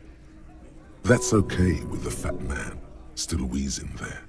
He couldn't speak if he wanted to. We went upstairs. Sure as day the merc was dead. There was a bullet hole through the window. Fucking dirty sheets and bottles everywhere. He means they'd been fucking? Tibbs patched the window. And the corpse. We hanged. Nah, he's my brother. He's in the window replacement business. Tibbs? That's short for? Yeah. Good man. Bet their father's named Atticus Hardy. Lucretia Hardy would be their sister. Anyway.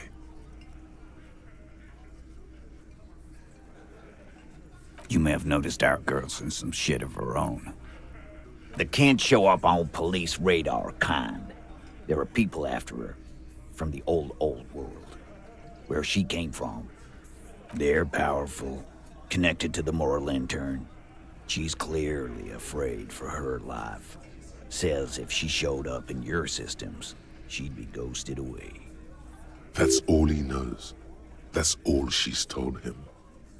And why would you help someone like that? By taking on a murder? Why would I? I guess we abide all sorts of runaways and losers here. It's a Martinez thing. Not yet. Just some ideas. She says the shot came from outside, behind the window somewhere.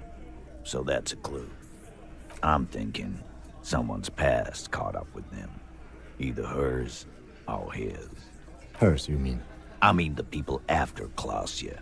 Maybe the shot missed. Maybe it was meant for her. I like that. Been thinking the same thing myself. My dude. One of those mercenary buddies of his could have done it. They got guns, training, years of bad blood, probably. Or it could have been someone else from Crenell. Tell you what I'd do. Check out the coast for vantage points. Maybe consult with a ballistics buddy of mine. That's what I'd do. If I wasn't too busy doing this clown dance with you. He's calm now. Threw all that turmoil away and became himself again. The lieutenant gives a smile only you can see. Me too. You do that. Hey, cop. Before you go, Clausia, came to Martinez to hide. Many of us did. This is where you wash up when there's nowhere left to go. The Union takes you in. Now, she refused that protection. But that's right. If we didn't take care of the people who end up here, this place would just be a couple of ruins and some cargo containers. We'll take that into account.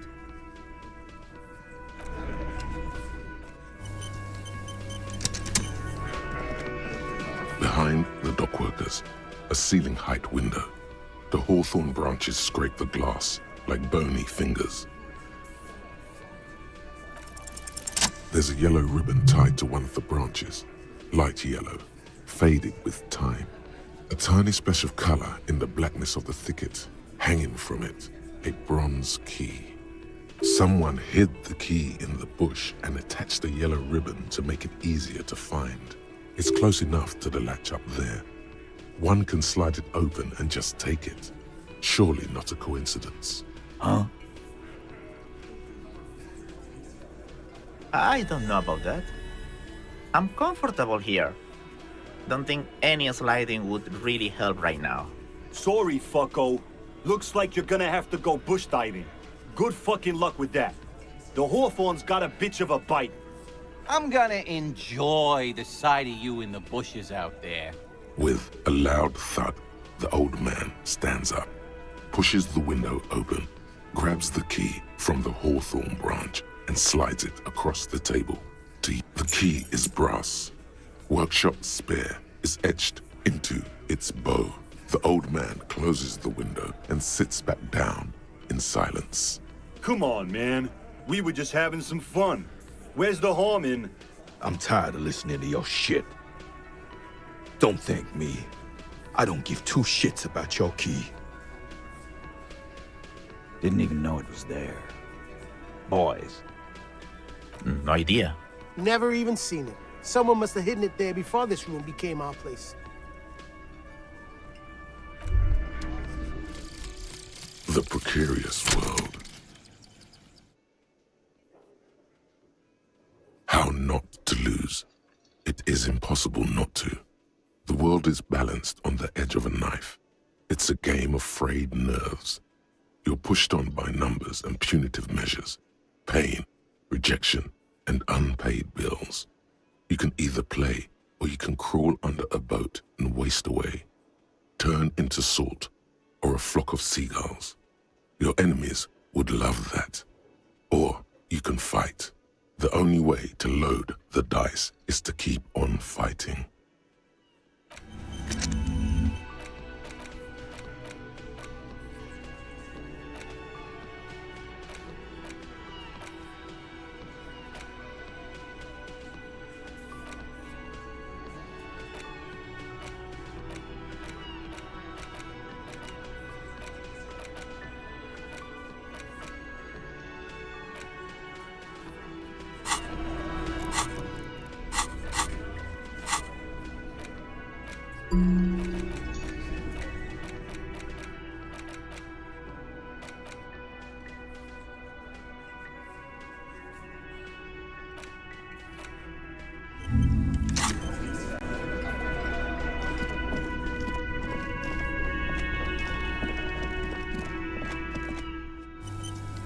You see, the key fits the dimple lock.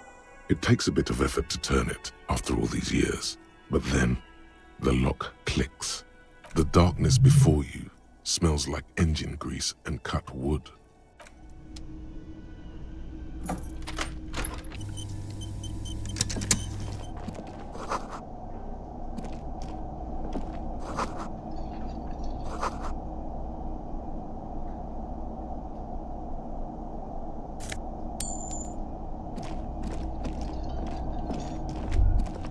All these mesmerizing machines, just waiting to be plugged back in and played.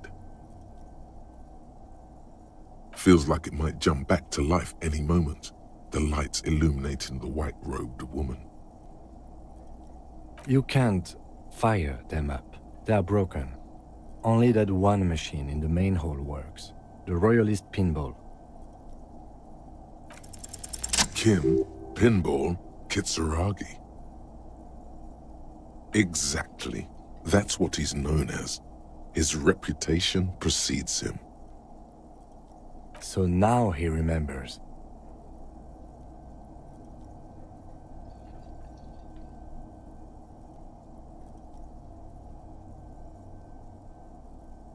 Fine, I'm Kim Pinball Kitsuragi, aka the Kimball.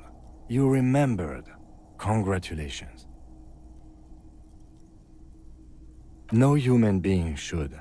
It is a game that requires no skill and a childlike affinity to flashing lights, and to fantastique, science-fiction, and historic romance franchise. It is lame. I am not cold Pinball. It was used to taunt me a long time ago, before I became a homicide detective and got my lieutenancy. Fine. I was a juvenile police officer for over 15 years. It's how I started out in the RCM.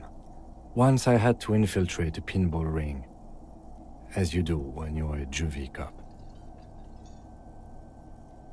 It was not okay. I needed to become a pinball champion. I trained for 9 months. The job was successful and I was moved out of the juvenile wing to homicide. End of story. That time is over now. I was already a 38-year-old man. It was unbecoming, as was playing pinball. It's best if you handle the juvenile delinquents.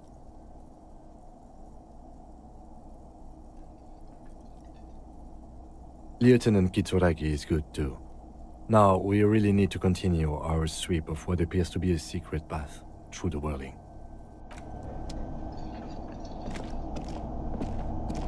Over there, in the corner, not just any pinball machine. This is the pinnacle of pinball. Cornelius Gordy and the Mountain Goats. It's lit. You can't wait to get your hands on it. Lit, a phrase almost synonymous with the Insulindian pinball scene. Any pinball scene, really. The pinball machine. Gordy's Goats, a classic. A little. Ah, great. Cornelius Gordy and the Mountain Goats reads the golden lettering on top of the back box. There's a small column of text underneath. The machine is coin-operated. Get the game on, Fingerboy. Those flippers are ready.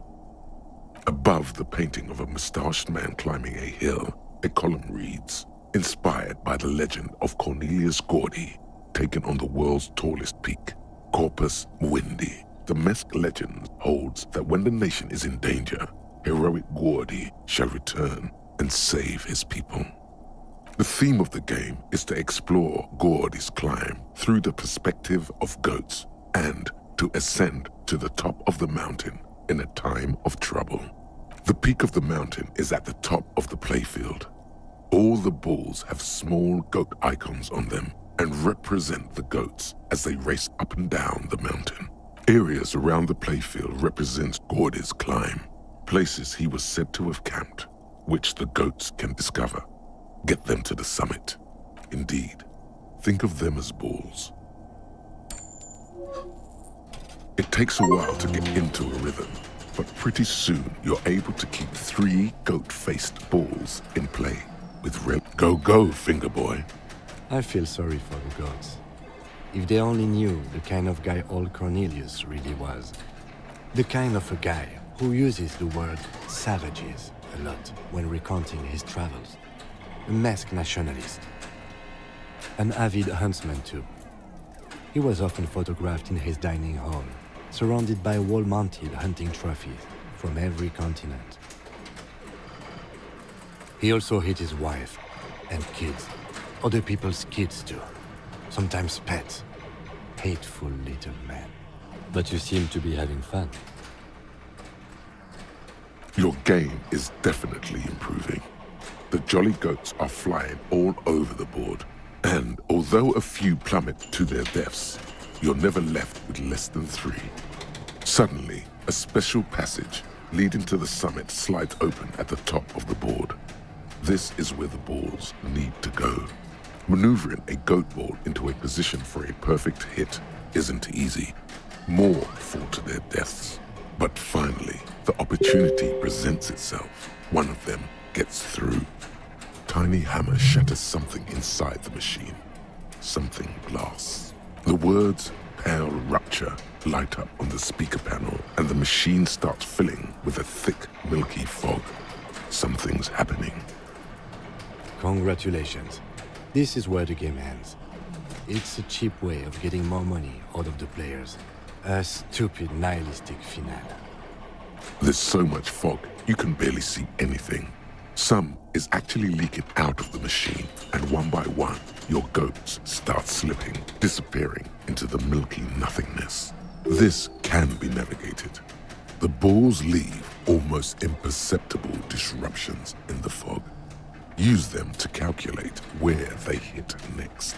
You're down to your last goat, going mostly by sound. Eyes are useless at this point, but that goat is something special. 5 times you snatch him back from the jaws of death.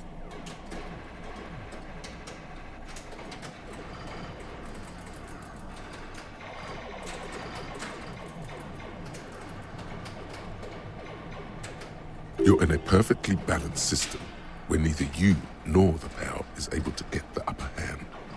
This could go on forever.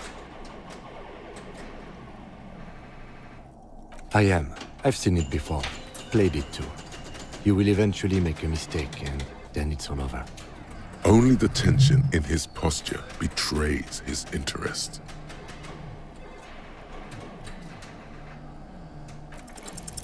With automation-like precision, you keep the final goat ball in play, reacting to the tiniest stimuli, floating in the flow state. The fog is clearing, and suddenly, the old speaker crackles. Gaudy ball is lit. Huh? A panel opens up at the top of the playfield, and a new ball charges downhill. It's larger than the goats and matte black. Cornelius spell the white letters running across the equator. So violent is its descent, it immediately knocks the last goat into the abyss. Then proceeds to bounce all across the board as if carried by some demonic otherworldly inertia. High score, announce the speakers, and the whole machine lights up. Then the flippers retract, leaving a perfect opening for the gaudy ball to join the goats backstage. Cornelius vanishes, and the machine powers off. That's amazing. You didn't just win.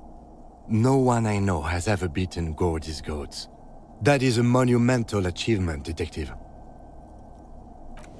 Congratulations, Your Highness. That was really impressive.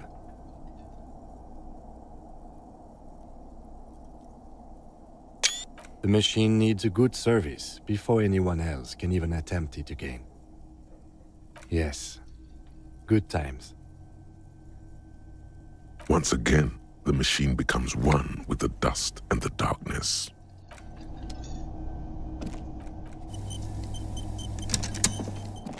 This small elevator is dimly lit by a bulb that's been glowing for ages.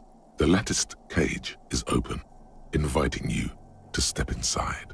Smells of nougat and sweat. Your head brushes up against the ceiling. There is a control panel to your right, and just enough room for 2 people to fit in. The maintenance card under the control panel reads, Last maintenance, 10th July, 88. That it does. I say, let's brave it. At the end of the last century, look on the bright side. If it fails, we will only sustain minor injuries. I'm talking 3, maybe 4 months in the hospital. Maximum 5. It appears his whole enthusiasm is sarcastic. Seems like a small freight elevator for transporting machinery. For that, it's pretty quaint. There are large rectangular buttons, monter, descend, and an international call for emergency assistance. That third one appears to be broken. A small steel plaque reads Halter 800. Halter is a Koningsteiner lift company who went out of business a long, long time ago.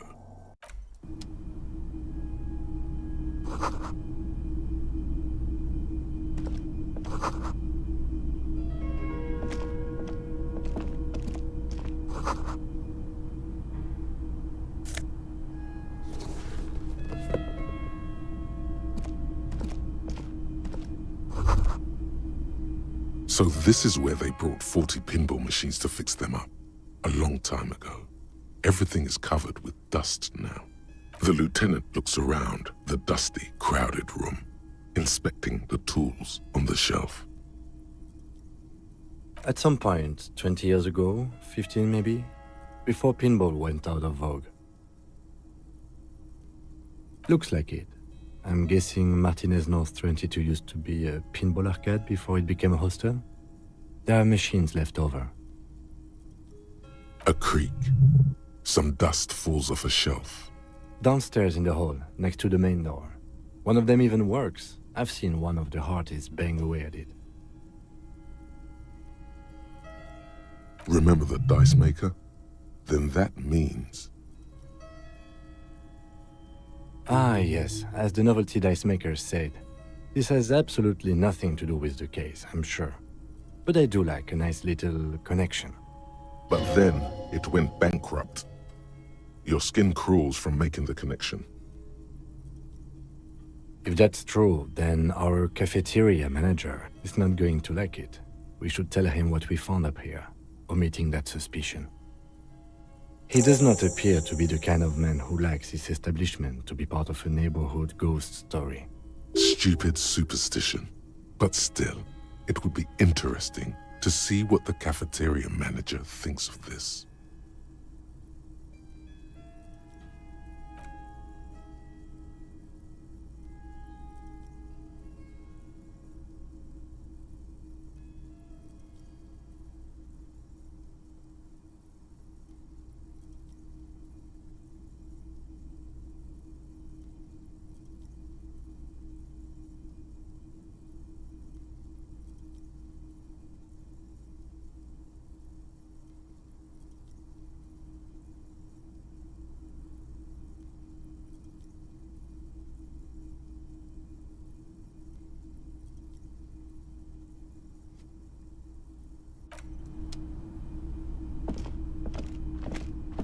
You clearly see footprints in the downy carpet of dust covering the workshop floor. Jackpot. These, unlike everything else here, are new. Large prints, most likely made by Boots. The size is hard to determine. Sole could be bigger than Vamp. The soles have left a pattern, uniform, horizontal lines.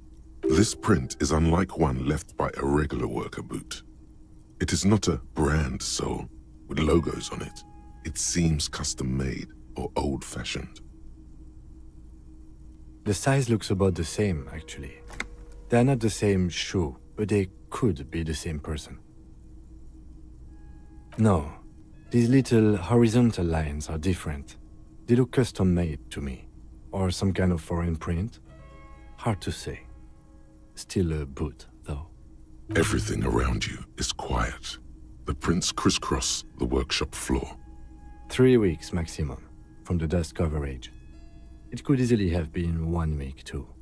You know, officer. This is so good it makes him forget the whole Kimball memory. It was a stereo investigation after all. It has now converged with our main investigation, adding a new fact to consider. It means someone snuck through what seems like a secret route, behind Classius' room, in the recent weeks. This may prove to be significant.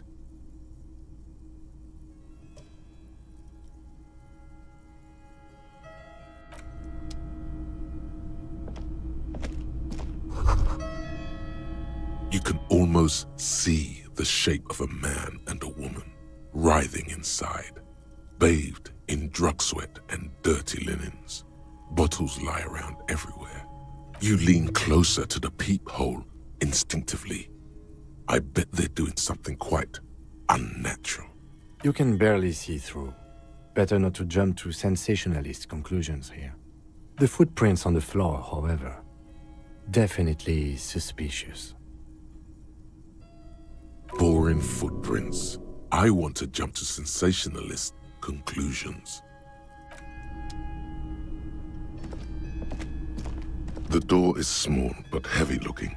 It's barred from the inside. Unless we've veered off into a folded M dimension, I'm expecting to step out on the roof. We could ask Classius about this route, see how she reacts. Folded M dimension, a reference to the popular science fiction series In System. Look who's in a good mood suddenly and reads science fiction.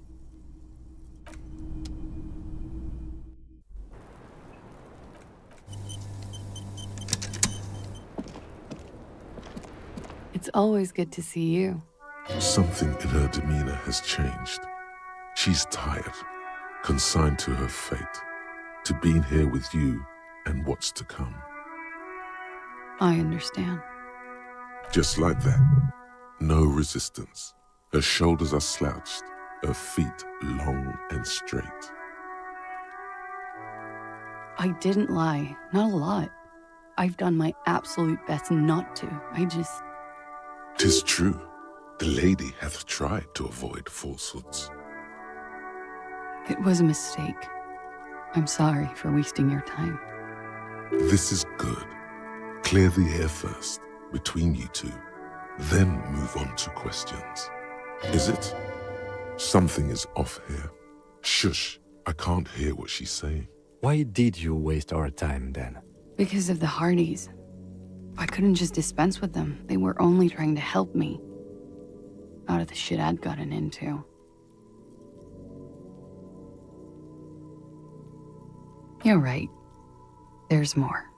You answer to the coalition government, and by extension, the moral intern. Briefly glancing over her shoulder to the sea, as she's done time and time again. A grand expanse of water reaches over the bay and to the horizon, golden grey in the noonlight. The Pearl, the Muindi Isola, the Occident, and then Oranje, the old, old world. You share a database with them. You send people to their courts. Just business, but bad business for some people in the moral intern. If I show up in your records, officer, they will find me. They will... What happens if they do? They will kill me, sir. If you file my name, take me in for questioning, enter me into the moral intern mill, well, then I'm fucked. For nothing. This murder didn't have anything to do with me. Fucked? People after her? Moral intern people? This isn't Oranese lit. Nothing to do with her. You'll be the judge of that. I did. I also had a side job selling insurance that I was really good at. Got picked up by a bank. Competitive intelligence, they called it. After that, I sort of, transitioned out of the whole culture scene. It's not nice, but it's not illegal. Not here in Revachol, or even in Oranje. What exactly did you do? Industrial espionage. I joined a business collective with the intention of betraying them. I did my job well enough to be asked to do it again. With a bigger company. The kind you really, really don't fuck with. I took their ledgers, 2 decades worth of accounting. I need the names of the companies involved and who hired you. The job was Lewes-Duin County Savings Bank. They sound small, but they're part of the Lewes-Scott conglomerate. That was the second job. The first was some printer company. You wouldn't know them. As to who hired me for the job, I don't know. But they're after me too. Along with Lewes-Scott and their friends in the MI. Once you're done in the competitive intelligence circuit, you don't have allies. You're radioactive. Laws cap. These people engineer financial disasters in second world countries. The conglomerate also includes the Bank of Consecration, Airberg, and the popular Papalolo line of dairy. Yeah. Papa fucking Lolo wants to kill me.